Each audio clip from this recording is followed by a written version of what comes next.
So hello there, Shadow Fighters, welcome to another video of Boston modded Shadow Fight 3 deep color video, where we're going to be further elaborating about the problems that people do have at the moment, which is the Arbiter Marathon. Because this marathon is going to be brutal and require a lot of grinding, and I mean a lot of grinding, because it is. It is. And for my own part, I already reached 4 out of 6 milestones, so at least that has been covered up, fortunately. But reaching the last two milestones is going to be taking a while to record, and I may have to set my recording to break. I already took 1 day break, so I decided, well, let's just do a double upload like I usually did earlier, until I reduced the workflow into 1 video per day. So that's that. So yeah, let's get into the resolution. So there's been further elaboration, and some of you guys suggested that you do not agree of what I said about winning, about the point system being RNG based, and I completely oppose that because it said it. I completely oppose that because I said it. And after that, I just tried Arbiter Marathon and recorded some points to see whether you guys were right or not, and it happens you were. And the fact that it literally, clearly writes and formulates in a way that is RNG based, that you actually have to win. It's random from 1 to 10 points for winning the event fight. Is misleading. It is completely misleading.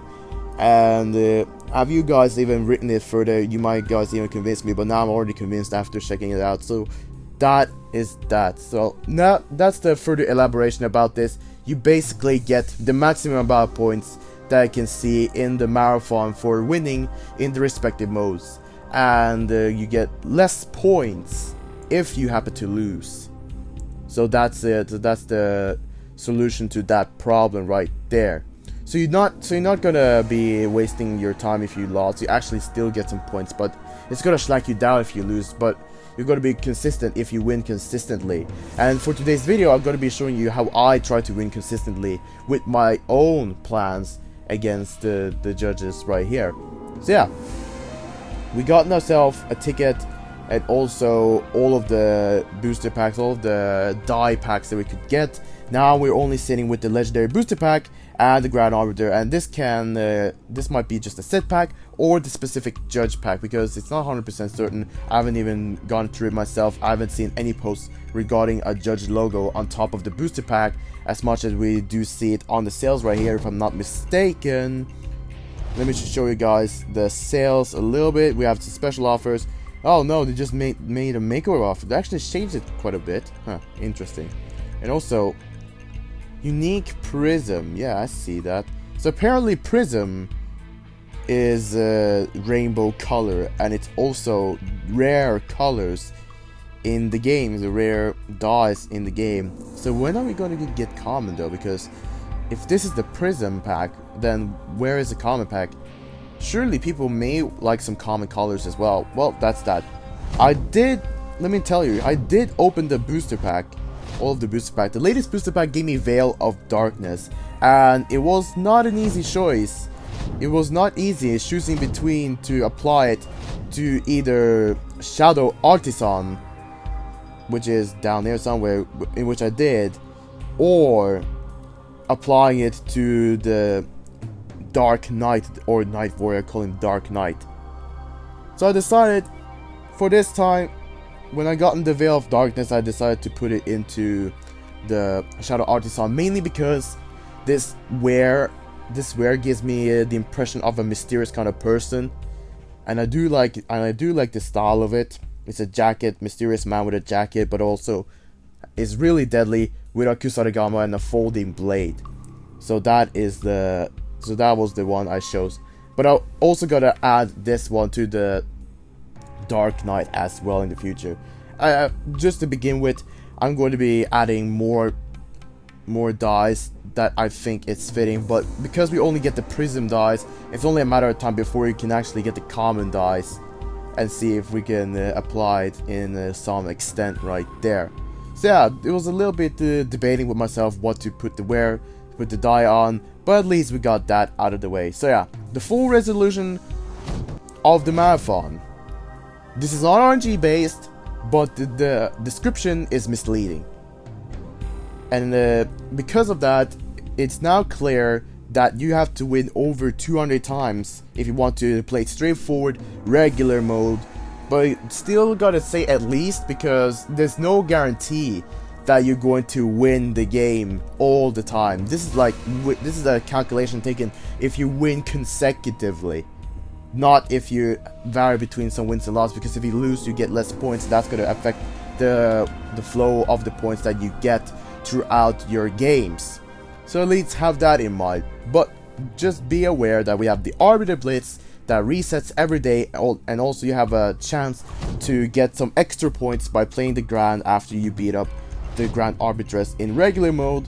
And by the calculations, you only need to play one regular and win one Grand to actually win it all.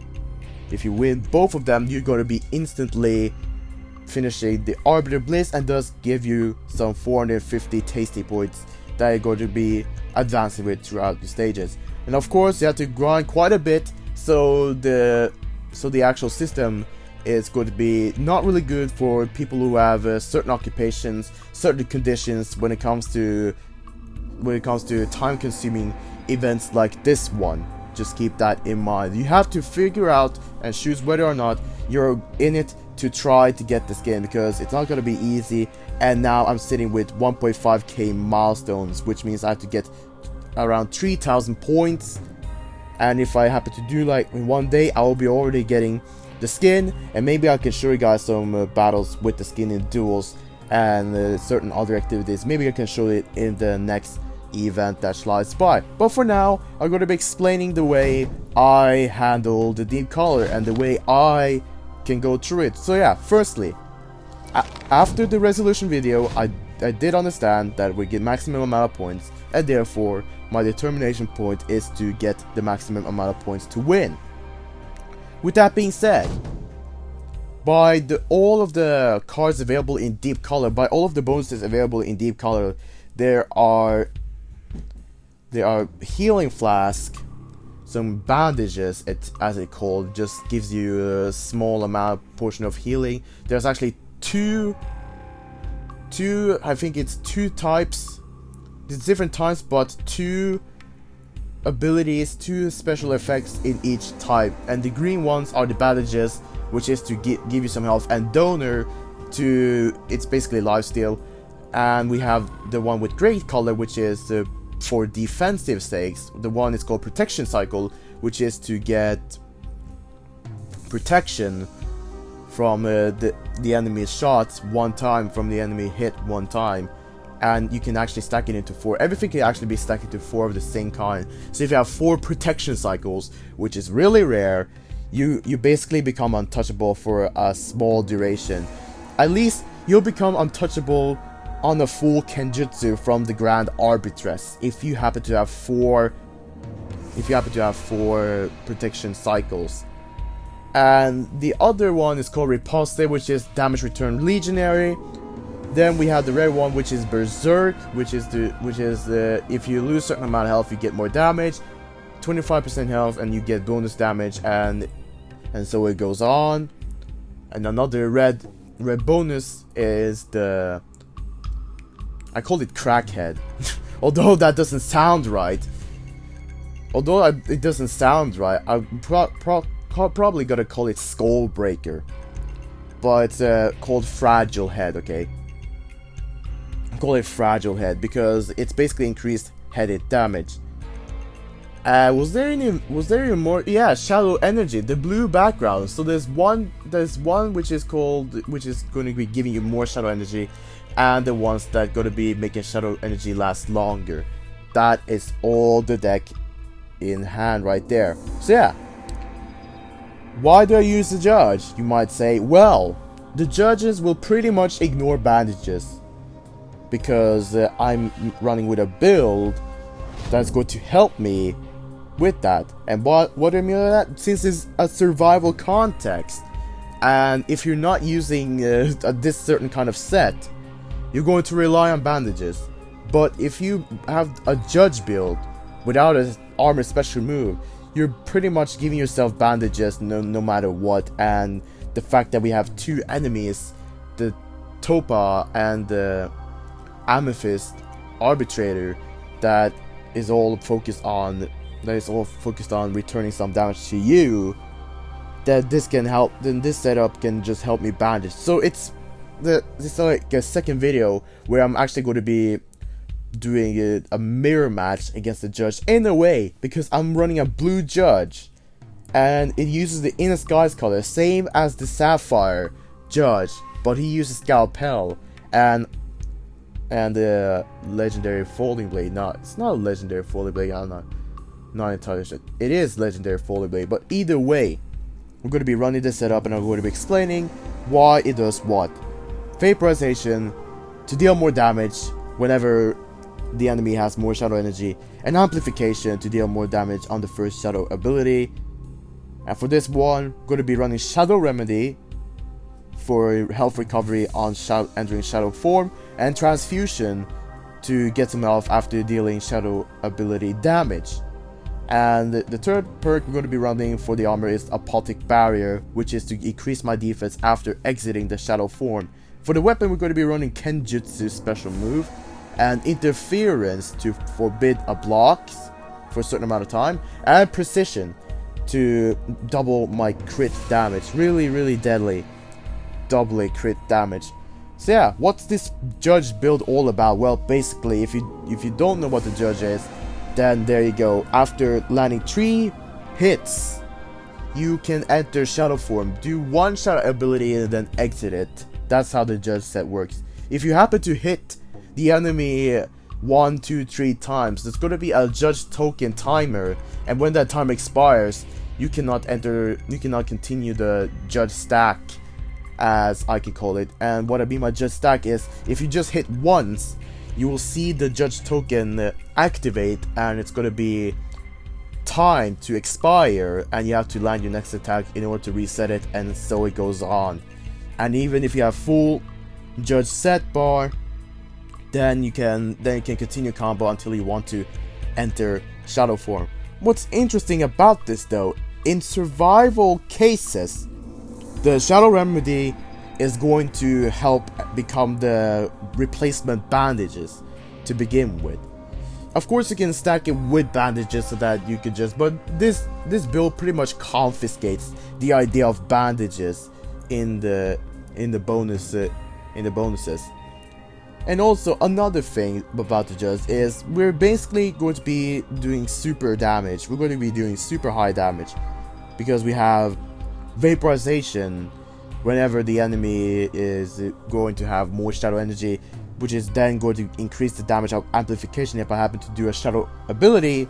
But also, the vaporization is going to emphasize the precision double crit damage. So there's a lot of advantages I could put onto judge, and as long as berserk to actually kind of keep my health stable. Whenever I lose more health, I can deal more damage to get more health, which is also going to be helping. If I happen to use transfusion and shadow remedy at the same time, it's going to be a big bandage to begin with. And also Apothic Barrier, if I happen to consistently enter and exit shadow form, I'm going to be having defense virtually all the time. So that's that.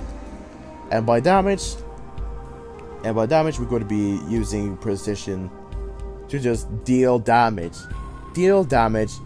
Interference to prevent enemy from blocking. I could have replaced with time bomb, but the reason why I choose interference on this one is because it is timed, and I have no time. I gotta surprise my enemy. I have no time to just risk an attack and the enemy blocks, because if there's like 1 second left of the timer of the judge stack and I happen to attack and hit the opponent on block, then it's already gone.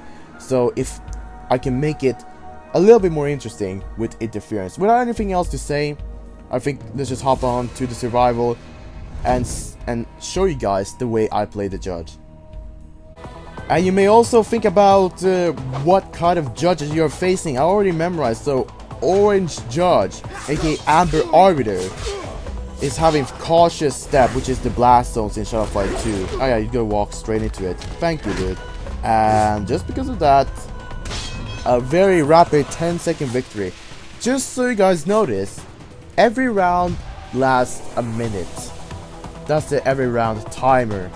It says 60. Alright, what we're gonna use? Berserk. Because if I happen to take damage, I can control my health bar by doing shadow abilities afterwards. And this will be perfect against the Topa Arbiter, which can help me stack. I want 4 so I can take some damage. I could have gotten 5, that will already tune out my health and also the really dangerous damage. But I guess we just knocked him down really fast. Third round. What is it? Ah, so it's the Obsidian Arbiter we're going to be fighting against in this one. And Eclipse is pretty bugged. Still. Because it only happens in one occasion. And then it doesn't happen anymore. So yeah, now it disappears, but now it doesn't periodically black out as it was supposed to happen. And look at that, the Apothic Barrier helps me absorb some damage from the Obsidian Arbiter's corner games hits and ensures my victory on the third battle. Now we're going to choose an ability. We're going to be going for Riposte. In case they hit me, they're going to be taking some damage themselves. And we're facing the weirdly behaved Hydra, because it's supposed to heal over time, but then the Emerald Arbiter happens to take little damage in one period and then very high damage in another period, which makes it kind of unpredictable and maybe not so easy guessing when to attack, when you actually do a lot of damage. But we got him out of the way using a Shadow ability, because I feel confident that Shadow abilities does very high damage onto him no matter what. Pretty good damage and also a pretty good follower for a combo. We're facing the Amethyst Arbiter, which is going to return some damage, and I don't want to bother because I want to take all the damage and got self-bandaged by my build with Transfusion and Shaman Remedy at the same time. We knock down the Amethyst Arbiter with pure ease and confidence.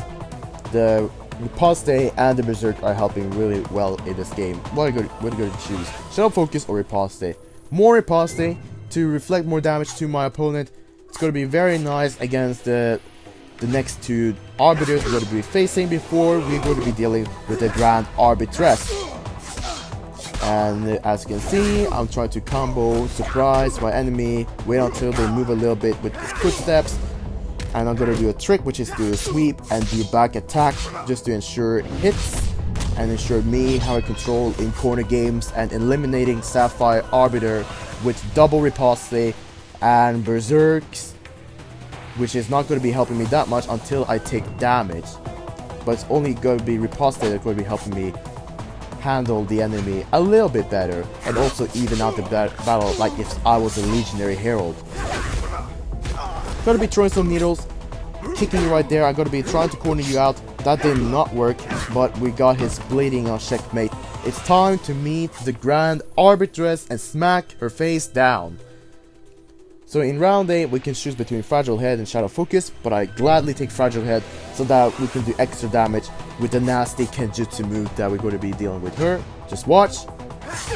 99% of the time I open my battles, I usually do Kenjutsu. But now, I'm taking damage.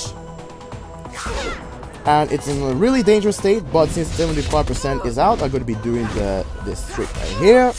Control her, and it looks like the tides have turned to my favor. And I win against the Grand Arbiter. I hope you guys did enjoy the resolution and also a mini video if you guys wanted to see me battle in the brand new event. Of course, if I were to do event videos, it's going to be relatively short, but at least if you guys do want to have a brief look into the ways I fight, then you guys are welcome. This has been Boston Modern, taking resolution a little bit further to its maximum, and now we actually know pretty much everything about the Arbiter Marathon. We know what to expect, and we know how much time we can deal with and consider whether or not we want the skin. So it's up to you guys if you want to get skin, and I wish you luck if you're trying to get the skin, because it's going to be taking a good time. It's going to be a lot of time spent onto the event right here. I can tell you, I assure you that. And without anything further to say, I hope you guys did enjoy the video. And if you guys did, be sure to hit that like button. And hey, if you're new and enjoying my overall content, be sure to subscribe to my channel so that you'll become a part of the Boston modder community, so that you'll become a part of the community and take part in fun games like this one. We play fun games like this one. Covering it up with some news, because this actually is something brand new for the sake of the judges, and also being the symbol of the customization update, so at least people can be happy of that. And now we're gonna be having this in our way whenever we want to deal with it or not. So yeah, and until then, I may be taking another take when it happens.